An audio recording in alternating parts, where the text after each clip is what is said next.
At 2:11 a.m. on June 12, 2022, pay attention to the right corner of the security camera frame. The dim light spilling from the garage is just enough to reveal the silhouette of a man dragging a long, heavy object wrapped tightly in dark green tarp. That is Evan Mercer, 34 years old.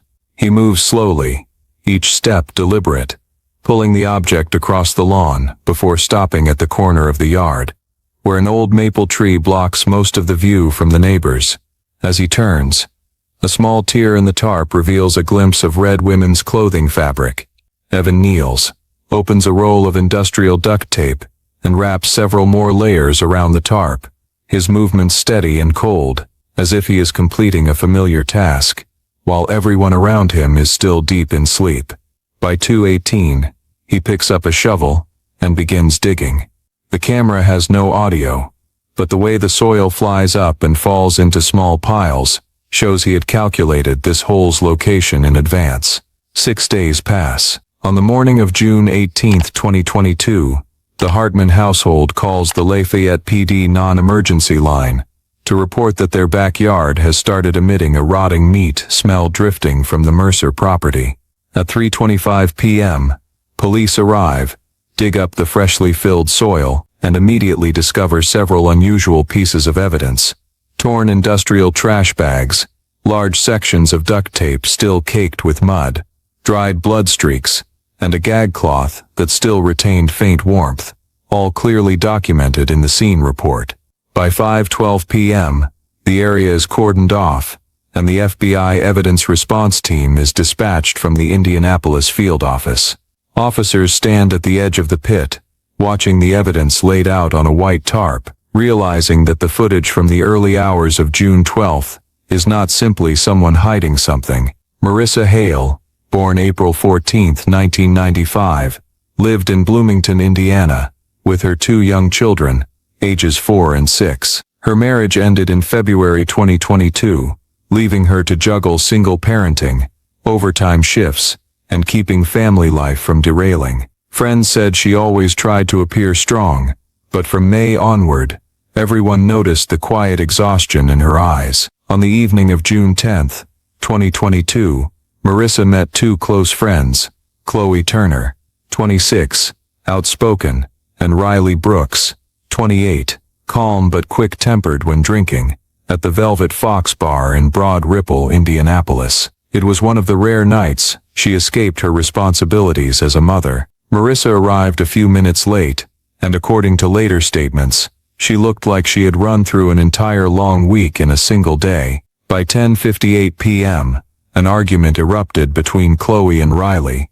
nothing unusual for the group, but this time, loud enough that both stormed outside, leaving Marissa standing at the bar with her unfinished cocktail. Both friends assumed Marissa would call an Uber home as usual. That exact moment created the opening the predator needed. At 11:03 p.m., the Velvet Fox security camera captures Evan Mercer, 34, appearing beside Marissa. He had been there for a while, blending into the crowd, watching her for over an hour. He approaches, says something that makes her nod slightly, then places a hand on her back, as if they already know each other. By 12:19 a.m., on June 11, 2022, the parking lot camera shows Evan helping Marissa outside. She stumbles, struggling to stay upright, while he repeatedly tightens his grip on her arm, in a way that looks like assisting. When the door of his Ford F-150 opens,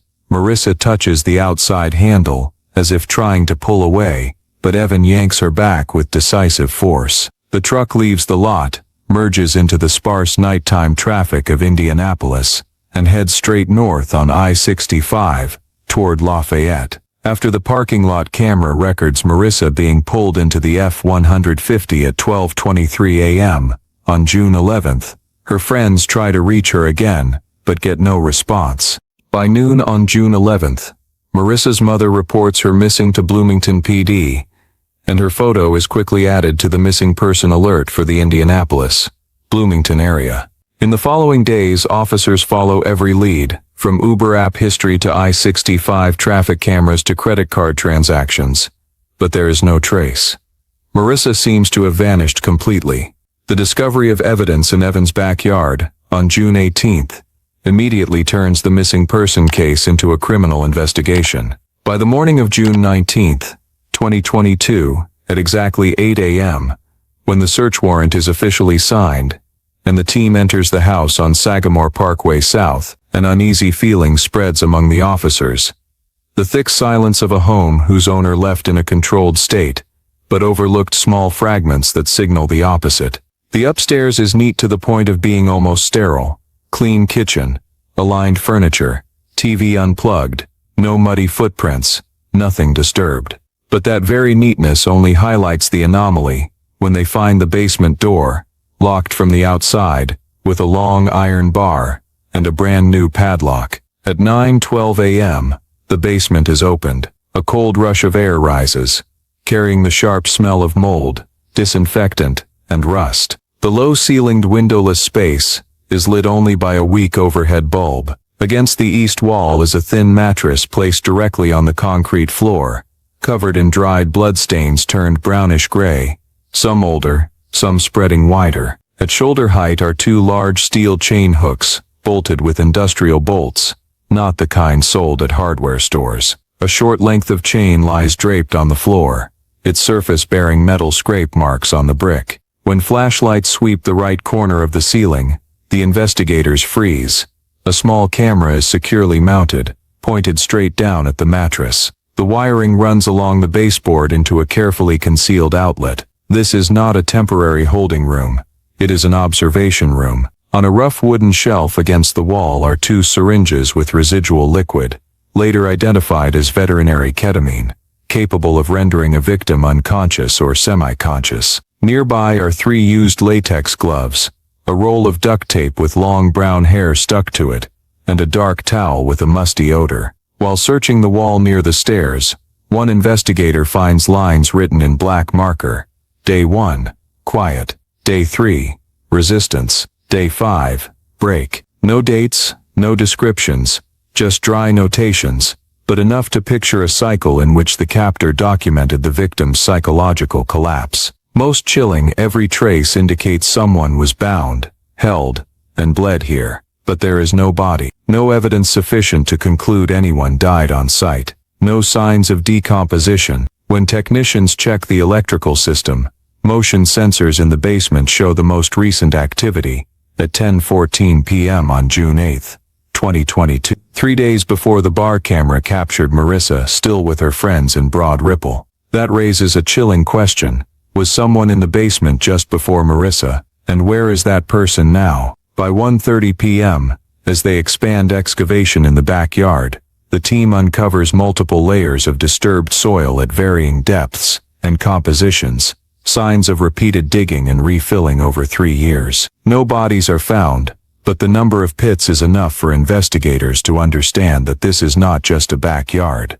It is a transfer point for a long-established pattern. The FBI team leader, after reviewing the full scene diagram and analysis results, states with certainty, not speculation, "This is not disposal, this is staging. She was moved." From that moment, the question is no longer what happened inside the house, but where Marissa was taken, and whether she is still alive to reveal the rest of the truth. At 11:05 a.m. on June 19, 2022, while the digital forensics team continues sweeping the upstairs, an investigator finds a small object pushed deep under the bed in Evan's bedroom, a black unlabeled USB drive with no keychain.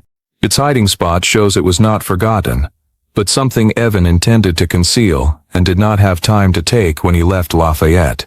When the contents are opened in the FBI crime lab, no one in the room speaks for the first few minutes. The screen displays 3 video files, timestamped March 4, 2022, November 21, 2021, and July 17, 2020. All 3 were recorded in the same space, the basement they examined that morning. Lighting, angle, and mattress position match perfectly. In each video, a woman is bound hand and foot, mouth sealed with duct tape, body trembling under the single yellow bulb. None are immediately identified. No matching missing persons reports surface right away. But what chills the team even more is the structure. ceiling-mounted camera footage. No audio. Like a log of each victim's breakdown over time. Next is a file called notes.txt. It contains only 3 lines, each a conclusion. Day 2. Panic improves compliance. Day 5. They all stop fighting. Never leave them alive in the primary house. These are not casual jottings. They are documentation from someone refining a method, a model, a cycle. When the maps folder is opened, investigators find a map marked with 17 red dots stretching across Indiana, Ohio, and Kentucky. Each dot has a small file describing women Evan had stalked, workplaces, shift end times, notes on vulnerabilities, walks home alone, often drinks too much, no friends with her.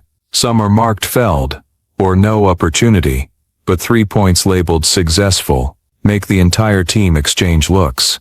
Combined with the 3 videos on the USB, the question marks outnumber the answers. From these documents, Evan's behavioral pattern emerges layer by layer. He targets intoxicated or isolated women, approaches with a simple lie, "I know your friend, I'll just get you some air," then removes them from bars or parking lots while they are off guard. Next comes a 3 to 5 day phase in the basement, where he observes records and deliberately lets the victim descend into despair. Then, per the note, never leave them alive in the primary house. He moves them to a secondary location, usually an abandoned warehouse or unfinished construction site, to complete the final part of the behavior the USB does not record. And then the cleanup via backyard pits that had existed unnoticed for 3 years. Reviewing traffic camera data, the FBI spots a disturbing match. At 4:40 a.m. on June 15, 2022, Evan's silver Ford F-150 is captured on Highway 52, leaving Lafayette toward Terre Haute. Marissa was taken in the early hours of June 11th. This means she was held in the basement for at least several days before being moved. Evan leaving the house precisely when the backyard pit was still fresh indicates what was buried was not Marissa's body, but evidence or tools he needed to discard before transporting her to the secondary site. With the USB data, the team now understands they are not chasing a lone abductor. They are tracking a multi-year pattern, a cycle in which Marissa is only the latest victim, and fortunately, possibly the only one still alive to break it. At 6:55 a.m. on June 20th, 2022, at the Sunrise Fuel gas station on Wabash Avenue, in Terre Haute, Indiana, an employee cleaning trash cans at the start of his shift sees a woman staggering from behind the building. The sky is not yet fully light. The station's pale blue neon casts across her ashen face. She is barefoot, feet swollen and red, caked with dirt and small cuts, as if she had run desperately over gravel. Both wrists still bear torn duct tape remnants, the adhesive edges leaving raised red patches on her skin. Her arms, shoulders, and sternum are covered in a mix of old and fresh bruises. When the employee asks if she needs help, she does not answer immediately. She glances over her shoulder, breathing short and ragged, then whispers in a hoarse voice, "He's coming." The employee immediately calls 911. When police and medics arrive, she is identified as Marissa Hale, the woman missing for nearly 10 days and the center of the investigation shaking Lafayette. In her room at Union Hospital, wrapped in warming blankets as her pulse steadies, Marissa begins recounting what happened. She says that around 1 a.m. on June 11th, shortly after being pulled into the Ford F-150, Evan did something that made her vision blur. Not a blow, but a brief, strong chemical smell that caused near-instant unconsciousness. By 3 a.m., she awoke in the pitch-black basement, hands zip-tied behind her back, ankles chained to the wall, hooks the FBI later found. She does not remember how long she was there before Evan first appeared, only that the space was silent, except for her own breathing, and the occasional footsteps echoing from the floor above. From June 11th to 15, Marissa was held entirely in the basement. Evan appeared every night, sometime after midnight. He played extremely loud, monotonous techno music, apparently to drown out any screams if she tried to call for help. Some nights he brought a bucket of cold water and dumped it over her head, letting it run across her face, through her hair, onto the moldy mattress. He watched her shiver, then noted it in a small notebook. Every reaction, trembling hands, breathing rate, the time she struggled more than usual, was recorded like experimental data. Sometimes he crouched in front of her, running a small knife blade back and forth along her collarbone, not cutting, but enough to make her skin burn. When she asked what he wanted, Evan replied in a flat voice, "I study what fear does when no one comes for you." Marissa says one night she begged for water. He leaned close and whispered words that haunted her for days afterward. "Your friends left you. Nobody misses you." For her, that was the moment. Abandonment became part of the horror, not just being held captive, but being made to believe no one was looking for her. At 4 a.m. on June 15th, Evan tightly bound Marissa's hands and feet, gagged her, and stuffed her into the truck bed. The smell of tarp, plastic, and gasoline made her nauseous, but worse was the endless drive of unknown duration. She heard the truck turn onto multiple dirt roads. At times strong wind suggested they were passing sparsely populated outskirts. When the bed opened, she saw the ceiling of an abandoned warehouse, later identified as part of a halted construction site south of Terre Haute. She was placed on cold concrete, no mattress, no camera, only a corner filled with old tools, and a wooden table. Evan began moving items from the truck inside, still silent, still wearing the blank expression that made every plea feel pointless. By the morning of June 20th, before 6 a.m., Marissa heard Evan's engine start. She did not know where he went, but the sound of the vehicle fading made the ground tremble slightly. She realized this was her only chance. Using a loose metal bracket on the warehouse door, she pried at the duct tape around her wrists, pain searing as skin tore with it. Once her hands were free, she knelt to untie her ankles, then ran from the warehouse on swollen feet toward the farthest lights she could see. The most terrifying part, according to Marissa, was not the nights of torment in the basement or being stuffed into the truck bed, but the words Evan whispered in her ear right before leaving the warehouse that morning. "You will last longer," not an immediate threat, but the statement of a man confident his pattern would continue, that Marissa was merely one part of a chain of experiments he believed no one could stop. Her escape broke that cycle, for the first time in years. But according to her account in the USB data, the investigators' concern is only beginning. If there were those before her, where are they? And what really happened to them? When Marissa was found in Terre Haute at 6:55 a.m. on June 20th, 2022, the investigation immediately shifted. Her survival not only proved Evan Mercer had moved her out of Lafayette, but revealed something more dangerous. He was still out there, potentially continuing his pattern anywhere. The FBI confirmed his silver Ford F-150 left the Terre Haute area several hours before Marissa appeared at the gas station. Through traffic cameras, they tracked the truck along I-70 West before turning north, a route not of someone fleeing, but of someone heading to the next stop. At 4:45 p.m., a report from Joliet, Illinois surfaced. Evan's debit card was used to buy gas at a BP station near Larkin Avenue. Evan rarely used cards, making this an immediate key lead. Some agents believed he had grown overconfident. Others thought he had moved to the next phase of his plan, and no longer felt threatened. From that point, the pursuit escalated to federal level with U.S. Marshals joining. They deployed resources along I-88 and I-90, familiar corridors for those crossing state lines quickly. By around 10 p.m., traffic cameras captured Evan's license plate near the East Rockford exit. He had reached a city dotted with cheap motels, ideal for someone accustomed to operating quietly.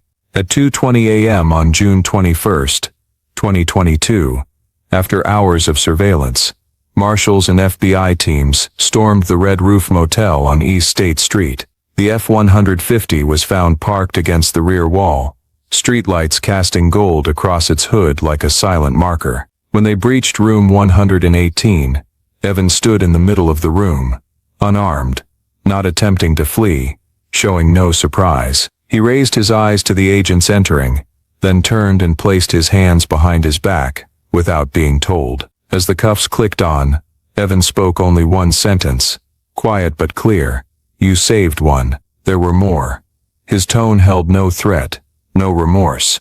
It sounded like someone stating an obvious fact about a list only he knew. Searching the F-150, agents found in the bed a new coil of chain still in its packaging, 2 rolls of industrial duct tape, unused nitrile gloves, and a paper map of the Midwestern region. On the map, a red circle surrounded the Dayton, Ohio area, with a single handwritten word, "Next." No projected date, no further note. But given everything known, any time was already too close for the next person. Evan made no attempt to hide his route. No vehicle switch, no disabling of license plate recognition, no avoidance of traffic cameras. That convinced investigators he did not see himself as a fugitive, but as someone merely paused mid-process. As he was walked to the transport van, he moved calmly, eyes forward, never flinching from the marshal's flashlights. One officer later recalled that his expression was not that of a man arrested, but of a man assessing how much of the game the other side had figured out. And in the quiet parking lot, under the yellow lights shining on still wet tire tracks, no one on the capture team believed Evan's words were mere bluff. Based on the USB, the basement, and the travel route, the possibility of those before was not implication. It was a reality waiting to be unearthed. Evan Mercer's trial opened on the morning of February 12, 2023, in Tippecanoe County Court, in a courtroom packed from opening to the judge's lunch recess. Not everyone was Marissa's acquaintance. Many were residents of Lafayette, Bloomington, Indianapolis, people who simply wanted to see in person the man they believed would have continued committing far deeper and wider crimes, if Marissa had not escaped. On the prosecution table, evidence was arranged in clusters, each a cross-section of a years-long pattern of violence. First came the USB containing 3 basement videos, unidentified women, bound, observed, treated like test subjects. Then the notebook, where Evan recorded short, razor-sharp entries, like instructions. Day 2, panic, improves compliance. Day 5, they all stop fighting, and the most chilling note, never leave them alive in the primary house. The lines are uniform, written in the same steady hand, reflecting the calm of someone who believed he was pursuing a research project, not holding and torturing real people. The prosecution played excerpts from the ceiling camera footage of the victims, then a carefully edited segment of Marissa's direct account, shown via video, to avoid re-traumatizing her by facing her captor in person. When the screen showed Marissa describing cold water poured over her head, the knife dragged across her collarbone, and the whisper, "Your friends left you. Nobody misses you." The courtroom fell silent on the judge's order, though palpable anger rippled through like a suppressed wave. Finally, forensics presented the confinement evidence: chain hooks, mattress, motion sensors, the repeated dig and fill pits over 3 years. Together they formed an undeniable picture. Evan did not act impulsively. He maintained a deliberate cycle. On March 3, 2023, the jury returned a unanimous verdict: Evan Mercer guilty of kidnapping, torture, and interstate transport for criminal purposes. The judge sentenced him to life without parole, stating that the defendant demonstrates systemic dangerousness and shows no sign of remorse. Evan showed no reaction. He simply stared into the space ahead, as if the sentence were not for him. After the trial, the societal ripple spread quickly. In April 2023, Indiana launched the Never Leave Her Alone Again campaign, a series of programs to raise awareness about women left alone in vulnerable settings. In Indianapolis, dozens of bars adopted the leave in pairs after midnight rule, advising female patrons not to leave alone after midnight, and training staff to recognize predatory behavior in bar environments. In Lafayette, backyard security camera sales surged throughout the summer of 2023. Many people said outright they bought cameras because, if not for the Hartman's camera, Marissa might have disappeared, like the women in the U.S. In press conferences, police repeated one point: the community inadvertently saved her, thanks to a device originally installed just to watch wildlife. And then came the final reflection of the story, the one the prosecutor delivered in closing arguments, and that media repeated many times afterward. Marissa lived because of a camera that did not belong to her. A seemingly simple sentence that carries both pain and warning. Because the truth is, Marissa's friends did not intentionally abandon her. They simply assumed she would get home on her own. Simply thought one night at a bar could not become the start of a tragedy. But one careless moment opened the door for the predator. And as many officers said when the case closed, in a country as vast as America, sometimes evil is only a wooden fence away. Marissa's story has been shared widely, not to sow fear, but to remind everyone can save someone by paying closer attention, intervening sooner, or simply not letting anyone leave alone. Please share this story, because awareness, in many cases, is the line between survival and vanishing. Thank you for following the story to the end. If you want to continue joining us for the most authentic true crime cases, please subscribe so you don't miss new content. See you in the next cases, where the truth is always waiting to be revealed.